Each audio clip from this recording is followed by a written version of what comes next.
अस्सलाम वालेकुम पाकिस्तान। मौजूदा हालात में इमरान खान साहब का बतौर वज़ीर आज़म क्या किरदार है, इस हवाले से गुफ्तगू करेंगे। मैं बाज़ औक़ात या अक्सर औक़ात ये सोचता हूँ, जब कंपैरिजन करता हूँ अपने साबका मुल्क के हुक्मरानों को कि वो अपने दौरे हुकूमत में क्या करते थे और वज़ीर आज़म इमरान खान साहब क्या कर रहे हैं, तो फ़र्क बहुत वाज़ेह हो जाता है। मेरे साबका हुक्मरान, उन्होंने कभी गरीब का नहीं सोचा, मेरे गरीब के लिए इक़दामात नहीं किए। अगर इक़दामात किए होते तो आज मेरे मुल्क का गरीब इतना बेबस ना होता, दो वक्त की रोटी के लिए दिन रात ना भागता।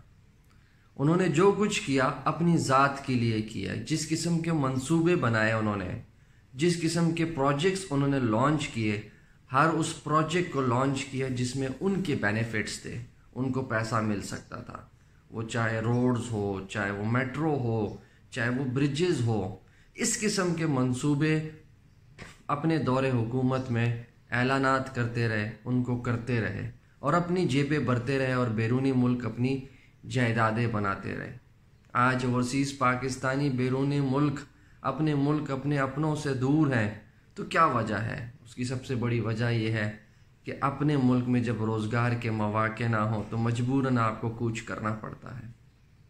लाखों पाकिस्तानी इस वक्त मुल्क से बाहर हैं। अभी थोड़ी देर पहले इमरान खान साहब का ट्वीट बैरूनी मुल्क के लोगों के हवाले से देखा तो अफसुर्दा हुआ, जिसमें उन्होंने ज़िक्र किया कि मैं बहुत रंजीदा हूँ कि कोरोना की वजह से मेरे बैरूनी मुल्क बहुत सारे पाकिस्तानियों की अमवात हो चुकी है। देखें, ये वो लीडर है, जब से वो आया है पाकिस्तान का और पाकिस्तानी गरीब आवाम का सोच रहा है। जो भी प्रोजेक्ट वो लॉन्च करता है उसमें फ़कत फोकस किया जाता है गरीब को, पाकिस्तान की आवाम को, उनकी बेसिक नेसेसिटीज़ ऑफ लाइफ को, उनकी तालीम को, उनकी सेहत को, उनके रोज़गार को, औरतों को फोकस किया जाता है। अभी कुछ दिन पहले जब एहसास प्रोग्राम के तहत 12,000 रुपये कैश दिए गए, गरीबों का दर्द रखता है तो उन्होंने किया कि इस हालात में, इस वबा जो फैली हुई है पूरी दुनिया में, ऐसे में मेरा गरीब कैसे अपना ज़िंदगी बसर करेगा। दोस्तों, जान अल्लाह को देनी है और हक और सच के साथ जो खड़े होते हैं वही कामयाब होते हैं। इमरान खान साहब हक और सच के लिए खड़े हैं, मुल्क व कौम के लिए खड़े हैं, अपनी ज़ात के लिए नहीं खड़े।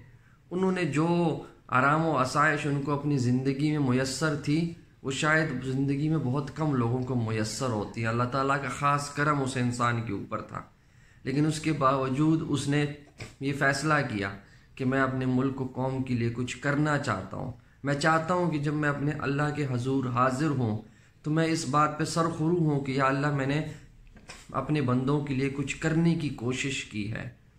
उस इंसान के साथ अगर कोई खड़ा नहीं होता तो ये उस इंसान की अपनी बदकिस्मती है।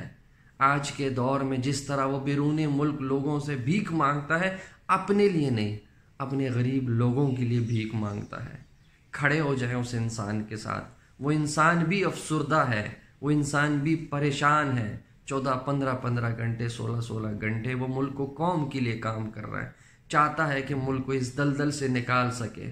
लेकिन इस दलदल से निकलने के लिए हमें उसका साथ देना पड़ेगा, उसके साथ खड़े होंगे, वरना कहीं वो हिम्मत ना हार जाए।